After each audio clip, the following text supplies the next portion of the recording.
नमस्कार. मनतरंगमध्ये आपले स्वागत आहे. आजचा आपला विषय खरंच खूप खोलवर जाणारा आहे. हो, आणि म्हणूनच सुरुवातीलाच मला एक थेट प्रश्न विचारायचा आहे. तुम्ही जगताय की फक्त दिवस ढकलताय? बापरे! हा प्रश्न म्हणजे बघा, हा प्रश्न खरंच अस्वस्थ करणारा आहे. आणि आजच्या आपल्या या सखोल चर्चेचा मुख्य उद्देश नेमका हाच आहे. होय, आज आपण इकिगाई या जगप्रसिद्ध पुस्तकातील विचारांच्या आधारे जीवनाचा खरा अर्थ शोधणार आहोत.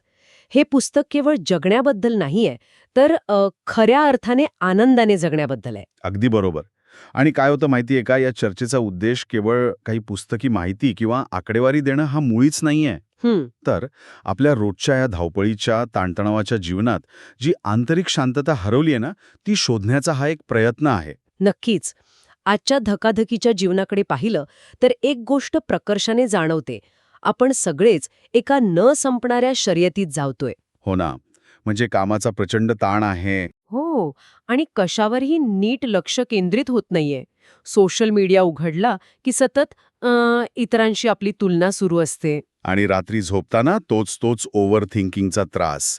म्हणजे अनेकांना हे ऐकताना वाटत असेल की अरे, हे तर अगदी माझ्याच आयुष्यात घडतंय. खरंय, आपण सतत काहीतरी पुढे ढकलत असतो आणि शेवटी स्वतःलाच विसरून जातो. इथे सर्वात रंजक गोष्ट अशी आहे की हे फक्त कोण्या एका व्यक्तीचं दुखणं नाहीये. हा आधुनिक जीवनाचा एक अटळ भाग बनला आहे. म्हणजे ही समस्या सगळीकडेच आहे तर. हो. या पुस्तकात मानसशास्त्रज्ञ व्हिक्टर फ्रँकल यांच्या लोगोथेरपीचा खूप छान संदर्भ दिलाय. फ्रँकल यांनी दुसऱ्या महायुद्धातील छळछावण्यांमध्ये अत्यंत भयंकर परिस्थिती अनुभवली होती. बापरे, तिथे तर परिस्थिती किती भयानक असेल याची आपण कल्पनाही करू शकत नाही. अगदी. पण तिथून बाहेर आल्यावर त्यांनी एक अतिशय महत्वाचा विचार मांडला. त्यांनी पाहिलं की त्या छळछावण्यांमध्ये जे लोक शारीरिकदृष्ट्या अत्यंत मजबूत होते ते आधी मरण पावले. अरेच्च, असं का? कारण ज्यांच्याकडे जगण्याचं काहीतरी कारण होतं, एखादा उद्देश होता, तेच लोक ती भयंकर परिस्थिती पार करून जिवंत राहिले. मग ते कारण एखादं अपूर्ण राहिलेलं पुस्तक पूर्ण करणं असो किंवा कुटुंबाला भेटण्याची आस असो. म्हणजे जगण्याची प्रबळ इच्छा त्यांना तारून गेली. हो. यावरून त्यांनी निष्कर्ष काढला की माणसाला जगण्यासाठी एका अर्थाची किंवा उद्देशाची गरज असते. आज आपण स्वतःला कामात खूप व्यस्त ठेवतो, पण आतून कुठेतरी एक अस्तित्वाची पोकळी म्हणजे एक्झिस्टेन्शियल व्हॅक्यूम जाणवत राहतो. अस्तित्वाची पोकळी हा शब्द ऐकायला जेवढा जड आहे ना, तेवढाच तो आजकालच्या जीवनात खरा ठरतोय. पण प्रॅक्टिकली विचार करूया. बोला. आपण तंत्रज्ञानाने एवढे आधुनिक झालोय, पूर्वीपेक्षा आयुष्य किती सोपं झालंय. एका क्लिकवर सगळं मिळतं. मग तरीही हा आनंद का हरवलाय? खरं तर सुखसोयी आपल्याला कसं जगायचं हे शिकवतात, पण का जगायचं हे सांगत नाहीत. फ्रँकल या अवस्थेला संडे न्यूरोसिस म्हणतात. संडे न्यूरोसिस म्हणजे नक्की काय? म्हणजे हा आठवडाभर आपण कामात असतो, डेडलाईन्स पूर्ण करत असतो, त्यामुळे मेंदू गुंतलेला असतो. पण रविवारी सुट्टीच्या दिवशी जेव्हा काहीच काम नसतं, बाहेरचा गोंधळ थांबतो, तेव्हा अचानक आतला गोंधळ ऐकू यायला लागतो, बरोबर? आपण टीव्ही समोर बसून वेळ घालवतो, पण आतून शांतता नसते. म्हणजेच आपण फक्त कॅलेंडरवरील तारखा बदलतोय, पण खऱ्या आयुष्यात जगतच नाही आहोत. हे अगदी असं आहे जसं आपल्याकडे जगातला सर्वात महागडा स्मार्टफोन आहे, पण त्यात सिग्नलच नाहीये. क्या बात आहे. खूपच अचूक उदाहरण दिलात.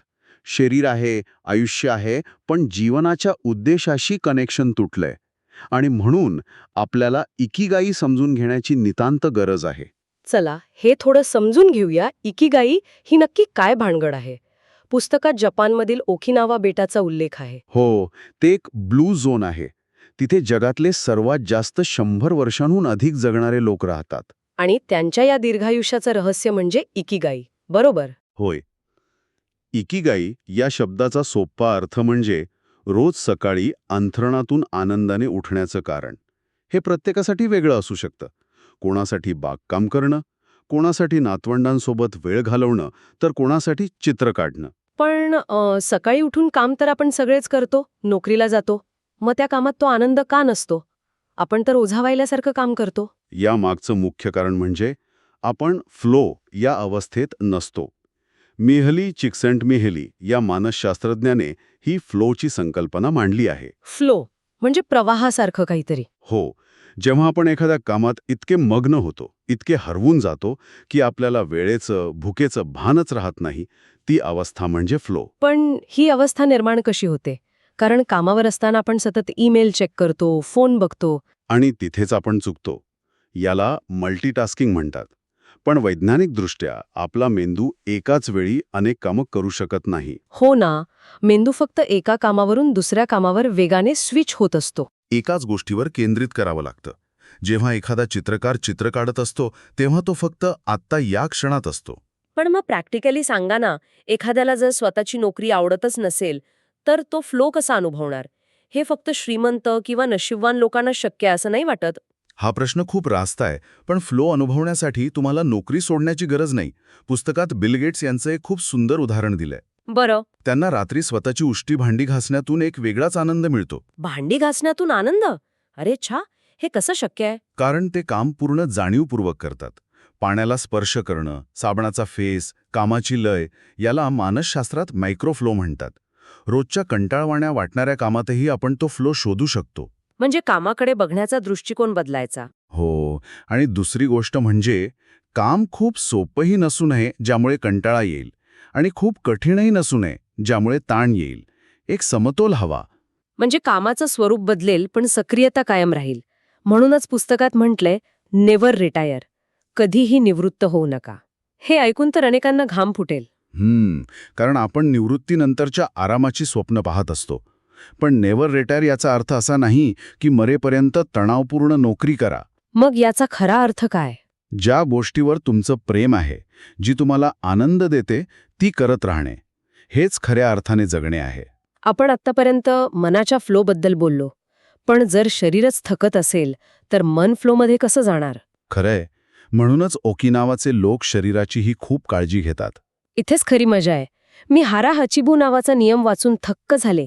पोट फक्त 80% भरेपर्यंत जेवायचं. हो, ते लोक जेवताना नेहमी हा नियम पाळतात. पण 80%च का? आपण तर सहसा गळ्यापर्यंत जेवतो, विशेषतः आवडीचा पदार्थ असेल तर. काय होतं माहितीये का, जेव्हा आपण 100% जेवतो, तेव्हा शरीर पचनासाठी प्रचंड ऊर्जा खर्च करतं. यामुळे शरीरात ऑक्सिडेटिव्ह स्ट्रेस वाढतो. म्हणजे पेशींवर ताण पडतो. अगदी बरोबर. पेशींवर ताण पडतो आणि त्या लवकर म्हाताऱ्या होतात.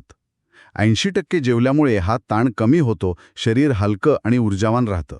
हे समजायला सोपं आहे, पण 80% भरलंय हे ओळखायचं कसं? जेव्हा आपल्याला वाटतं की भूक शमलीये, पण तरीही आणखी 2 घास खाऊ शकतो, तिथे थांबायचं. हे लोक छोट्या ताटल्यांमध्ये जेवतात, जेणेकरून प्रमाण आपोआप कमी राहतं. भारीच आहे. आणि फक्त शारीरिक आरोग्यच नाही, शरीरासोबतच ते समाजाशी कसे जोडलेले राहतात हे बघणंही महत्वाचं आहे. त्यासाठी त्यांची मोई ही संकल्पना आहे. हो, मोय. आधुनिक जगात आपण प्रायव्हसीच्या नावाखाली स्वतःला खूप एकाकी करून घेतलंय. खरंय, सोशल मीडियावर हजारो फ्रेंड्स असतात, पण खऱ्या आयुष्यात सुखदुःख वाटून घ्यायला कोणी नसतं. आणि मोई म्हणजे समाजातल्या मित्रांसोबतच्या छोट्या गटांशी जोडलेले राहणे. ओकिनावामध्ये लोक लहानपणापासूनच असे गट बनवतात. मैत्रीचा आणि वयोमानाचा काही थेट संबंध आहे का? नक्कीच आहे. जेव्हा आपण एकाकी असतो ना, तेव्हा शरीरात कॉर्टिसॉल नावाचं स्ट्रेस हॉर्मोन वाढतं. पण जेव्हा आपण हक्काच्या माणसांसोबत मन मोकळ्या गप्पा मारतो, तेव्हा शरीरात चांगले हॉर्मोन्स तयार होतात. हो, ऑक्सिटोसिन स्रवतं. हे हॉर्मोन थेट आपला ताण कमी करतं. हा त्यांच्या इकिगाईचा खूप मोठा भाग आहे. म्हणजे योग्य आहार आणि हक्काची माणसं असतील तर अर्ध्या समस्या संपतात. पण आपल्या स्वतःच्या मनातील नकारात्मक भावनांचं काय? राग, दुःख हे तर येणारच. आणि तिथेच मोहरिता थेरपी आपल्याला एक वेगळा दृष्टिकोन देते. आपण नकारात्मक भावनांशी लढण्याऐवजी, त्यांना दाबण्याऐवजी त्यांचा स्वीकार करायला हवा. पण हे प्रत्यक्षात कसं करायचं? जर मला एकाकी वाटतंय तर मी काय करावं? भावनांचा पाहुण्यांसारखा स्वीकार करायचा. एकाकीपणा वाटत असेल तर त्या भावनेला सांगा, हॅलो एकाकीपणा, कसा आहेस तू आज? ये माझ्यासोबत बस. अरे वा, ये माझ्यासोबत बस. हे ऐकायला किती शांत वाटतंय. आपण त्या भावनेला शत्रू मानत नाही आहोत. होय, भावना ह्या हवामानासारख्या असतात. त्या येतात आणि जातात. आपण फक्त आपले प्रयत्न सुरू ठेवायचे. जर आपण याच्या मोठ्या चित्राशी संबंध जोडलात तर इथूनच वाबीसाबीची अत्यंत सुंदर संकल्पना जन्माला येते. अगदी बरोबर. वाबीसाबी म्हणजे जगातील अपूर्णतेत आणि क्षणभंगुरतेत सौंदर्य शोधणे. आपण आधुनिक जगात सतत परफेक्ट बनण्याच्या मागे धावत असतो. घर, नोकरी, नाती सगळं निर्दोष हवं असतं. पण निसर्गाचा नियम असा आहे की काहीच परिपूर्ण नसतं. जपानी लोक फुटलेल्या कब्बशा फेकून न देता त्या सोन्याच्या तारेने सांधतात. याला किंस्तुगी म्हणतात. म्हणजे ते ती अपूर्णता लपवण्याऐवजी अधिक सुंदर बनवतात. होय, आपल्या आयुष्यातले व्रण आपल्याला कुरूप बनवत नाहीत, तर ते आपला अनुभव दर्शवतात. वाबी-साबी आपल्याला याच अपूर्णतेचा स्वीकार करायला शिकवतं. या सगळ्या सखोल चर्चेनंतर आता वेळ आली आहे थोडं आत डोकावून पाहण्याची. श्रोत्यांनी खरंच शांतपणे या प्रश्नांवर विचार करावा. नक्कीच. अशी कोणती गोष्ट आहे जी करताना आपल्याला वेळेचं भानच राहत नाही?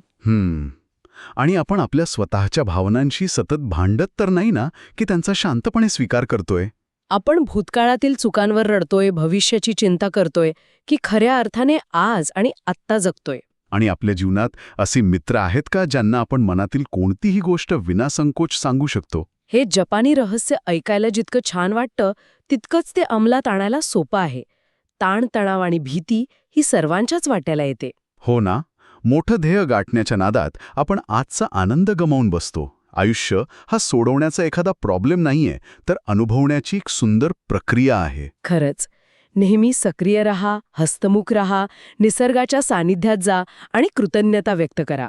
हाच इकिगाईचा सारांश आहे. आपण फक्त श्वास घेतोय म्हणून जिवंत नसू, तर त्या प्रत्येक श्वासात एक जाणीव असायला हवी. तर मग या सगळ्याचा अर्थ काय होतो? याचा अर्थ हाच की आपल्या प्रत्येकाच्या आत एक इकिगाई दडलेला आहे. आपल्याला घड्याळाच्या काट्यांवर धावण्याची गरज नाही. आणि जाता जाता मला एक शेवटचा आणि अत्यंत महत्त्वाचा विचार मांडावाचा वाटतो. सांगा ना. काय माहिती, कदाचित आज आपल्यासमोर जे काही संकट आहे, तोच आपल्याला आपला इकिगाई शोधण्यासाठी मिळालेली सर्वात मोठी संधी असेल. पण संकट ही संधी कशी असू शकते? तिथे अँटीफ्रेजिलिटी ही संकल्पना मदतीला येते. अँटीफ्रेजिलिटी म्हणजे संकटातून तुटून पडण्याऐवजी त्या आघातामुळे अधिक मजबूत बनण्याची वृत्ती. म्हणजे जसं व्यायाम करताना स्नायू ताणले जातात, फाटतात, पण नंतर ते अधिक बळकट होतात. अगदी तसंच. तुमचा संघर्षच तुम्हाला तुमच्या आतली खरी ताकद दाखवून देतो. संकटांना घाबरण्याऐवजी त्यांच्याकडून शिका. तेच तुम्हाला तुमच्या जीवनाचा खरा उद्देश दाखवून देईल. किती सुंदर आणि प्रेरणादायी विचार आहे हा. आपण सुरुवातीला तो स्मार्टफोन आणि सिग्नलचं उदाहरण दिलं होतं. मला खात्री आहे की आजच्या चर्चेने आपल्या सर्वांचा तो आतला सिग्नल नक्कीच स्ट्रॉंग झाला असेल. नक्कीच झाला असेल. आयुष्य खूप सुंदर आहे. ते फक्त जगू नका, तर ते खऱ्या अर्थाने अनुभवा. व्हिडिओला लाईक करा, चॅनलला सबस्क्राईब करा आणि जास्तीत जास्त लोकांपर्यंत शेअर करा.